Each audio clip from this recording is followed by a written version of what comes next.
Welcome to the How to Not Execute Your Strategy podcast. I'm your host, Tim Ojai. This series is dedicated to the biggest lessons learned from the people who own strategic execution, the senior leaders who live in the center of it. I wanted to end this first season strongly, and my guest today provides exactly that. Daniel Todd is the founder and CEO of Influence Mobile, an engagement platform that rewards customers for their loyalty. Influence Mobile is also one of the fastest growing companies in America with over 1,000% three-year growth. In addition to its growth, it's consistently recognized as a great place to work, with no one leaving the company willingly since 2018. You may also find Daniel's leadership insights online as a contributing writer for both Inc. and Entrepreneur.com.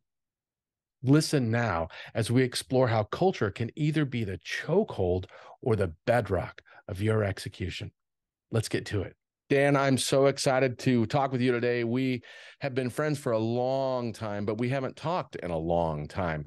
So full disclosure, Daniel and I actually were college floor mates, not roommates, and played on the same soccer team and many moons ago when we both played soccer. And he's now my guest on how to not execute strategy and what to do about it. So here we go, Dan. Welcome to the show. Thanks, Tim. Great to be here. I'm excited to chat about this topic. So I think it can help a lot of people. Fantastic. Let's dive right in. So it's always the first question is, tell me about a time or a situation where you had a strategy that didn't go as planned, and what'd you learn from it? Sure. I would say the most impactful mistakes I've made are all around hiring people. And so early in my career, I hired, we were an internet sales product, and we viewed ourselves all as tech guys. We had kind of a bit of a disdain for the concept of the used car salesman kind of person. And so we just assumed it was not a skill that we could master. So we wanted to hire these people, and we started to track down through a warm introduction these folks that sold television advertising. And we interviewed them. We started talking to referrals, and really got very, very negative feedback that they were kind of, rude, demeaning to people, kind of pushy. Yeah, and kind of like your classic, what I had viewed at the time as this like shystery salespeople. Sure. And instead of thinking those were yellow flags, I'm almost like, oh, this might be the kind of people we need, right? Oh, wow. Because we thought we needed this kind of like sales edge, right? We didn't know. I mean, at this time, this was my very first company. It was late 90s. And so we hired these people, and they were horrible to deal with. Literally everybody couldn't stand working with them. And so you mean internally, your own employees couldn't stand working with them? Yeah, we couldn't stand working with them. They would go at the time, actually, Keith Smith was the CEO of the company. A screw fell out of the chair of one of these people, and he got it out.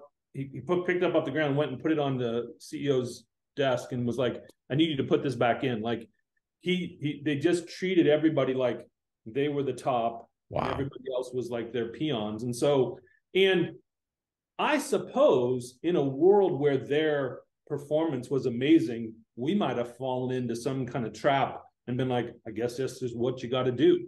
But bad news was they were horrible at sales too. So like, I guess selling television ads to a captive audience is much easier than trying to sell a new technology product. So they couldn't sell anything. We go on calls, and clearly they were so offensive to the person who was pitching. And I remember Keith and I were driving away, and I was like, I bet you this guy thought that went well. And he's like, there's no way. I'm like, oh, there's a way. So we call him up, and we're like, hey, so-and-so, I won't use his real name. How do you think that went? He's like, oh, amazing. He's for sure going to buy. I'm like, wow. It became clear that like they were living in their own fantasy world. Wow. To the point where eventually we were running out of money. They started putting through fraudulent fake sales things to make it look like we were padding their pipeline. Yeah. And so, but I learned two important lessons. Number one, they weren't that good at salespeople. So like what they did do is they never stopped contacting those people. Like literally they barrage these people. And again, I'm not meaning like 300 times, but like 7, 8, 9, 10 times. And so I'm like, well, and then sometimes they actually got some, some people to respond. So I'm like, okay, I'm learning two things. Number one, you don't have to be a complete, jerk to be a salesperson. You just have to be persistent. So we were about out of money, and I told Keith, "Hey, I'll take over for these guys. It can't be worse." Because I was kind of like the technical, I was like the technical project guy. So we'd go to New York, they'd pitch everybody. I'd hear what the client would say. They'd say, "No, I won't do this," and I'd be like, "Well, what if we did blah blah blah? Would that fix your problem?" And they're like, "Yeah, maybe." So then I'd come back and work with the product team, and we'd make the product a little bit better. And so I'm like, I could do that, and I can call them back up and say we could do that. And so we ended up, again, we were completely out of money. We laid off everybody. I remember this guy sitting in my office when I told him we were laying him off, and he's like, "You should actually lay yourself off. You should be the one who's leaving. Wow. I'm the only person who can save this company." Wow. Thinking like, wow, this is, and like I said, meantime, I hated coming to the office. Everybody hated coming to the office. And so we ended up letting him go. I took over the VP of sales role where we were doing like, I don't remember how much. It was in the tens of thousands of dollars a month in revenue, not enough to pay the bills. Wow.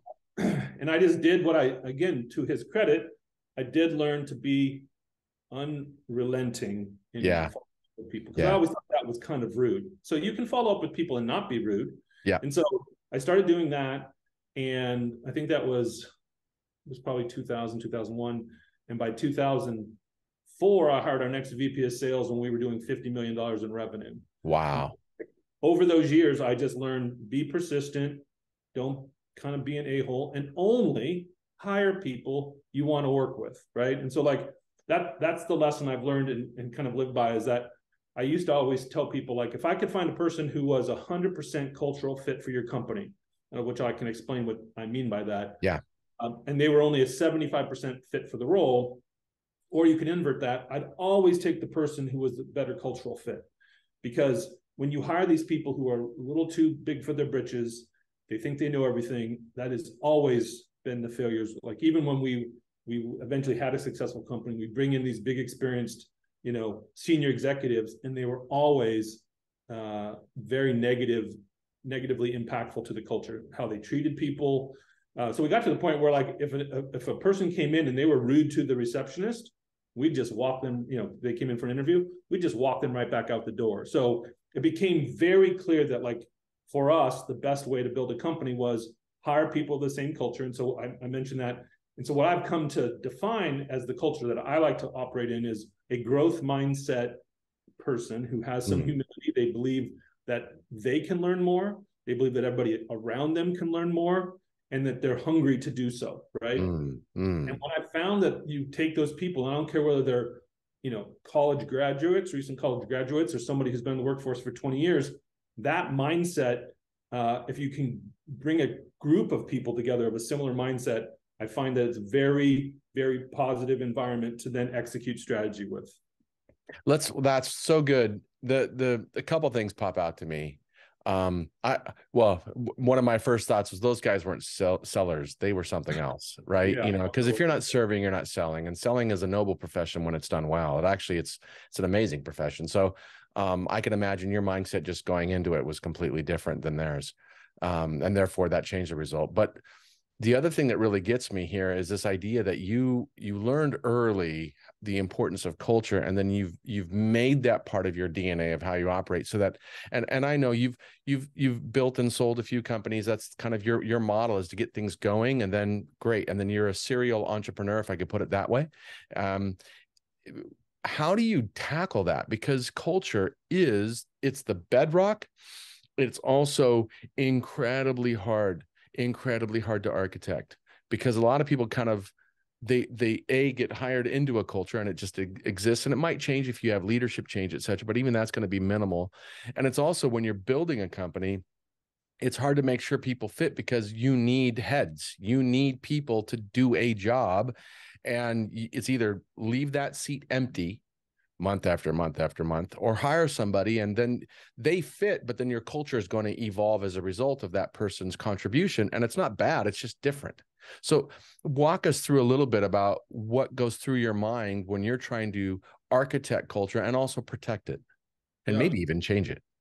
Yeah. Well, I would say I view it so important that I do all the first interviews for every employee at our company. Mm. And that's very atypical from the other CEOs that I know. Most of the time they're at the end, right? Mm. And what I don't like about that is there are a lot of, I mean, there's not one good final all encompassing culture that works for every company, right? Right. So there's one that works for me, but I believe that there can be more command and control. There's all these kind of Yeah. classical Yeah. versions, and Absolutely. so there can be great employees that are smart and can help your company that are not a good cultural fit that can get through the funnel to me. And at times at my first company, I was more at the end, and I'd end up vetoing people, and it would really sour the entire Mm. funnel, right? It made Mm. people who like this person be unhappy. And so now, like, I view culture, especially call it the first 100 employees, super important. Like when you get to 200 or 300, it's still important, but there's a little bit more fluidity because there's lots more controls with lots of other people. But if you bring in a person who stands out from the culture and you're only 20 or 30 people, every time you hear that person talk, it's like breaking. We used to call, the culture was this glass floor that we're all standing on. If you let one person demean somebody or treat somebody poorly, they're just taking a hammer to that culture, and then it spreads very quickly, right? Mm.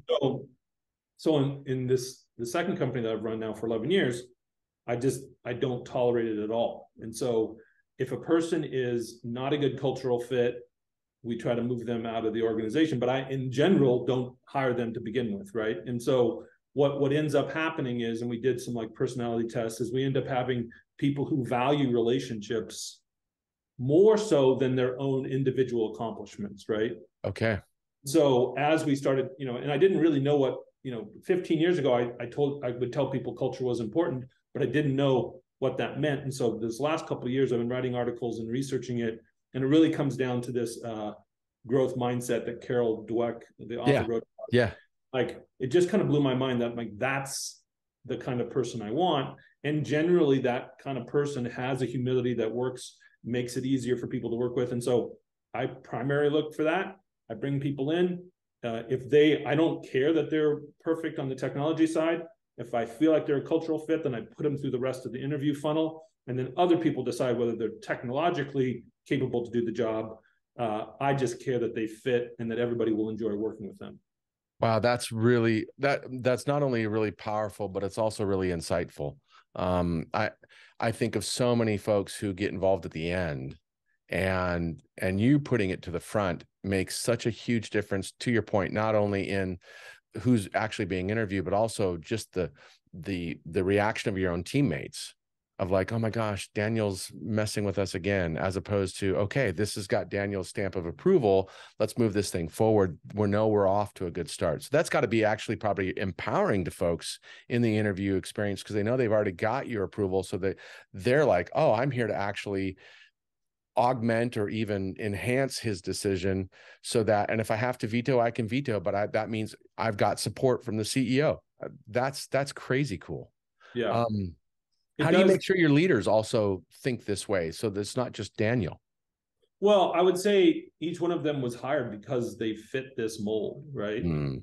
And so, for the most part, it's not even like we have to necessarily state this. Although I will tell you, the one thing I was going to mention is we recently brought on a very close friend of mine as our VP of engineering. I've worked with him in the past. And so he wanted to start doing some of these first interviews just because we're getting to a size. And I'm like, well, I do trust him, and he has done several, but even there are just a few times, or even just like one or two, like things that might have been a yellow flag for me, got, or maybe even like red flag, got past him. And so I'm now the second person. I'm already like, I think this was a mistake.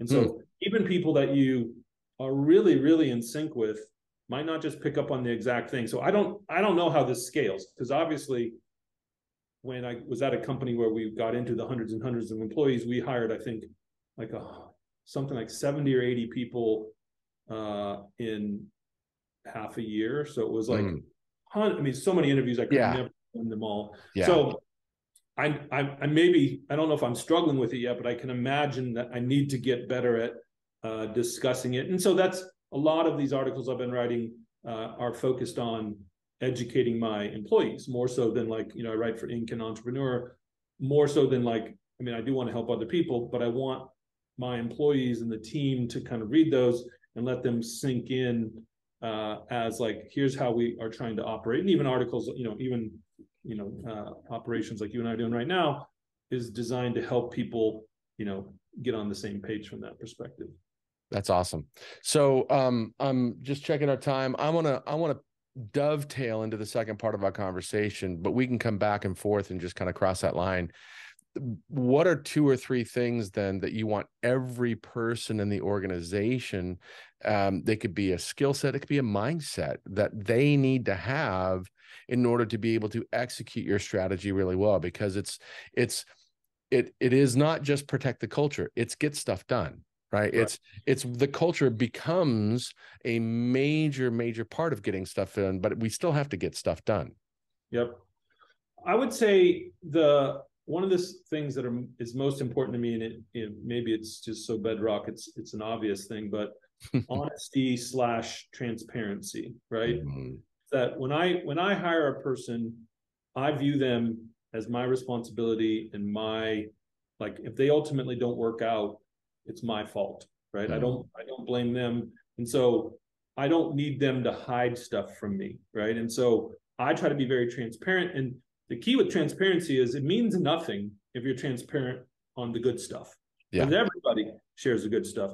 So you got to be transparent on the bad stuff, which means when people make mistakes, they need to know that you're not just waiting there, with the whammy stick to hit them. They need to feel a level of trust. And they can have that level of trust if they know that you care about them, that you will treat them fairly. And so like something to do, I mean, my general principle is, treat others the way you would want to be treated, and do that with a level of honesty and transparency that makes them very comfortable to know where you're headed. So whether you're trying to release a new product or go into a new market or whatever you're trying to do, that's the goal. Like you talk about, you need to have a strategy, but giving people kind of like this emotional safety that you've talked about is very important. So that if there is something that comes up that they feel uncomfortable about, you've laid the foundation of trust so that they'll share with you. And maybe that's, again, they don't agree with the strategy or they've made a mistake. I mean, we've had mistakes that cost us $1 million here in the last couple of years. And, I'm certain that early on, there was some level of fear to admit to that. But, you try to look at what caused the issue, and was it a reasonable mistake that, or was it something easily preventable? But I would say that the honesty and transparency, kind of the base level, and then proper communication, right? And so you can't execute a strategy if everybody's not on the same page. But if you're being transparent with people, even in the days where, it wasn't that many years ago, 2017, 2018, our company was very touch and go in terms of whether it was going to survive. We had the big partnership with Facebook, and they were going to change the rules and the way they operated, and it was going to substantially negatively impact us. I remember them calling me, and I was sick to my stomach. And you want to like run away and not share that information, but it's that time when it's most important to share with people, even if it triggers them to be scared, right?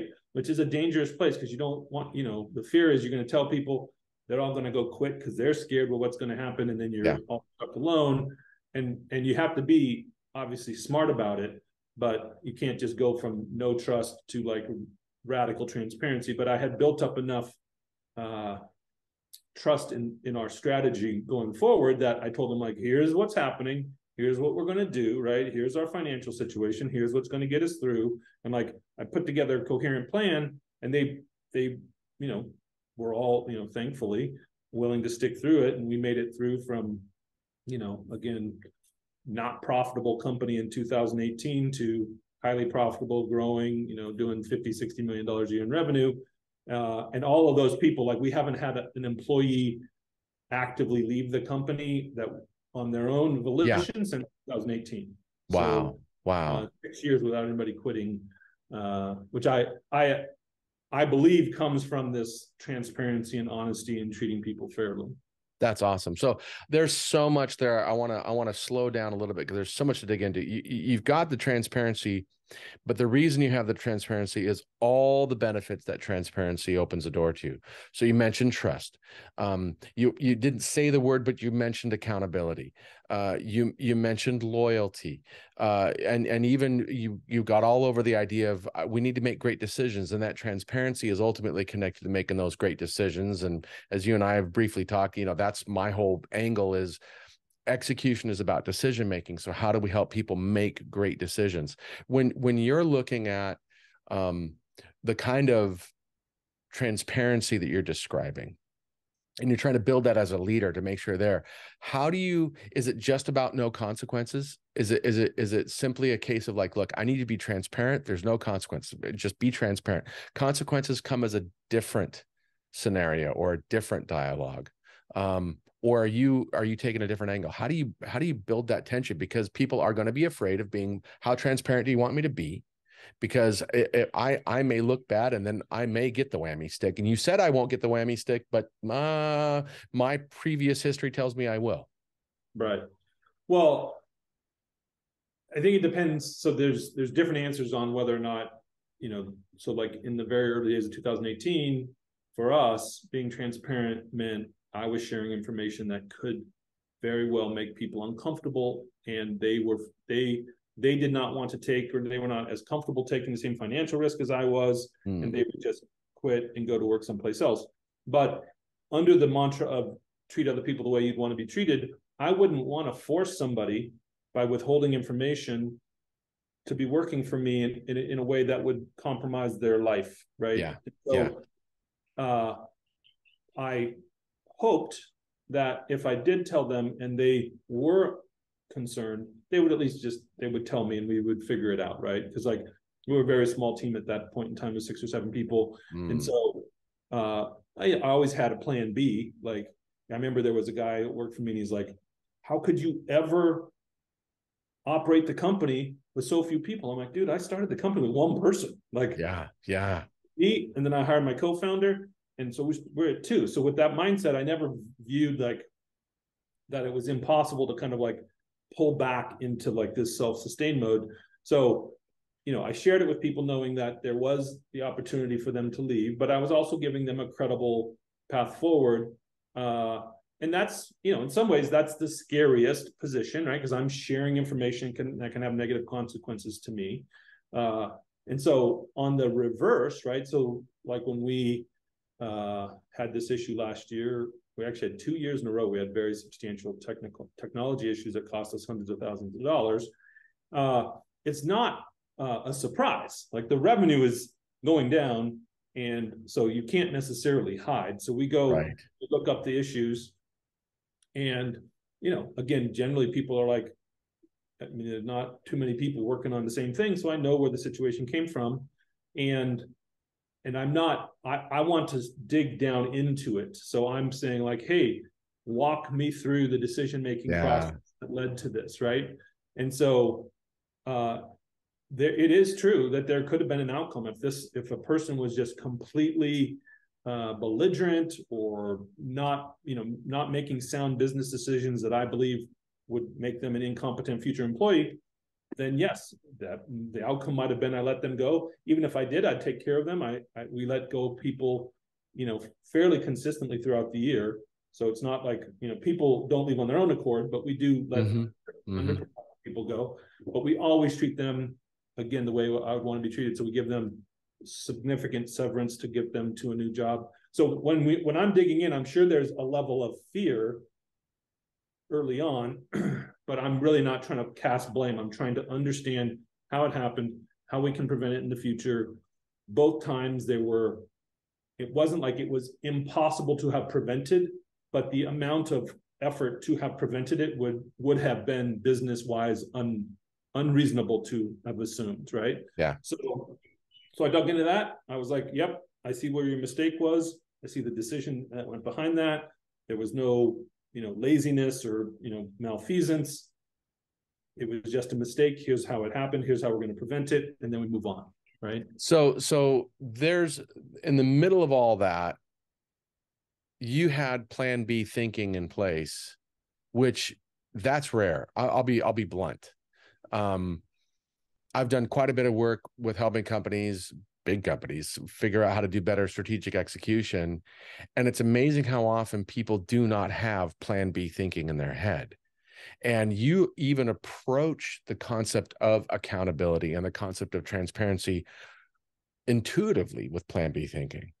And assuming it's not an incompetence issue or an ethical issue, it's just somebody made a mistake. Let's learn from it. Let's fail forward. All those wonderful things. I like the way Pat Lencioni talks about, are you sweating? I'm sweating too. Let's, and if it happens over and over and over again, then we have a competency problem. But if it's just happening, it's happening. And so you can separate from the thing, the consequential kind of fear, but that plan B thinking is also empowering you to be able to have a more open, more relaxed approach to figure it out, because you've got a plan B. That's okay. The execution is not one path. It's different paths and we'll still get there. How do you, is that, I'm just going to throw it out. Is plan B also something you want everybody in the organization to have? Is that kind of plan B thinking? I wouldn't say that it's probably more of an intuitive thing. I certainly haven't thought about it, but I generally think, I try to think 6 months ahead. Like, where do I want to be 6 months from now? Right. It's hard. I mean, obviously I might think 2 years from now, but it's much more. Oh, the economy is, everything is too psycho. Goodness. We used to think 3 years ahead. And now it's like, yeah, you're lucky if you can figure out 6 months. Yeah. So when I think where I want to be in 6 months and how, it's a very different scenario when we were a pre-profitable company, because you're thinking like, what's the story I have to tell? How do I get investor confidence? Like all these different kind of things, versus now it's like, we're profitable, making money. Let's not blow shoot ourselves in the foot. So I'm always walking back from that 6 month scenario, thinking about what are the biggest ways things can go wrong. And because I focus on the team so much, it's generally around people. So if you believe you're at risk of losing an employee, you better have a backup plan, right? And so I like to run a company with the assumption that every employee, including myself, is replaceable, right? And if they're not replaceable, it's my responsibility to get something in place to make that at least feasible, right? Okay. So if that's the case, then back to your point of being comfortable, if you know that you can have a plan B around personnel, which is the most important part of being successful, then you're kind of covered, right? And so then it makes it so that you really can care about the employee, you can care about their success. Like I said, I view it as, if I hired you and I believe I gave you the vote of confidence, then there's only a couple of ways that this has gone bad. Either I haven't given you the right tools, the right training, the right education, the right support. Like it's either my fault, or you're just making bad choices, right? And if you're making bad choices, generally I'm going to get in there as early as I can. I'm going to talk to you about those bad choices. We're going to talk about why they're happening, and I'm going to try to give you a plan, and we're going to agree. Here we're at today, and here's where you need to be. Are you committed to getting there? And I'll tell people, like usually I'll come to an employee and say, here's the deal. Things aren't working out perfectly. I have confidence that you can get to this place if you're willing to do it. So here's my pitch to you. I will give you 6 weeks severance today, and you can just walk away. That should be giving you plenty of time to get another job. Or you have to dig in and improve and get to this level. And if you do, awesome. All is in a good spot. But if you don't, you may only get a 2 week severance opportunity. And so giving people that like more comfortable option really I think pushes them to make the decision of whether or not they think they can make it or not, right? And almost every single person, I don't remember everybody off the top of my head, but almost every single person who's taken the option to stick around has done the work to perform. Like usually it becomes a self-fulfilling cycle. If you're willing to commit and risk not taking 6 weeks severance, you're generally going to do the work. And I see a lot of great success. And some of our best employees are people who've gone through that process, even though no one likes that initial feedback, Wow. they dig in and they become awesome. And then, of course, I have to have a plan, right? So if they do say, I'll take the 6-week option, I go, awesome. Like that, like instead of me futzing around for 4 weeks and then giving them 2 weeks severance, I'd rather just give them time, give me Yep. time. I know what I'm going to do in the meantime, and then we go do it. Wow. So I want to go back to the question then. Do you think plan B thinking is something you want everybody in the organization to have? So as they approach the problems that their scope of responsibility, kind of has to tackle, do you want them also thinking, okay, if this doesn't work, what am I going to do? I mean, it seems like the smart answer to that is yes, but I don't know how practical it is. I've never thought about it. Like, Fair enough. I think that's a great question. I would think yes, but as an individual contributor, there's not necessarily the same kind of like, maybe there's not as much need for a plan B, right? It's like, Yeah. I'm hired to do this job. I'm doing this job. I just need to go do it. If, I don't know what plan B would be for a lot of people. Well, it's going to be way lower. So when I do this work with clients, I'll always ask, are there any veterans in the room? Hands go up. Not a lot, but hands will go up. I go, were you ever given a mission that didn't have a plan B attached? No, never. Never. Why? Because you hit reality and stuff is going to happen. So your mission may be just get to that point on the map, but you have a plan B to get to that point on the map. And we're empowered to make our own decisions because our command knows and understands, we designed in a vacuum. You go do it in real time. So that was their thing. So I'll be real transparent here. My bias is that plan B thinking is critical. But I hadn't thought of it as an actual, like, as in our dialogue, as a hiring criteria. Like, I want you to be a plan B kind of person. And it could be, hey, I've got this meeting scheduled with a client, and if it doesn't happen, what am I going to do? I've got a plan B ready to go. Otherwise, you get into the whole do loop of, hey, Daniel, the meeting didn't happen. What do you want me to do?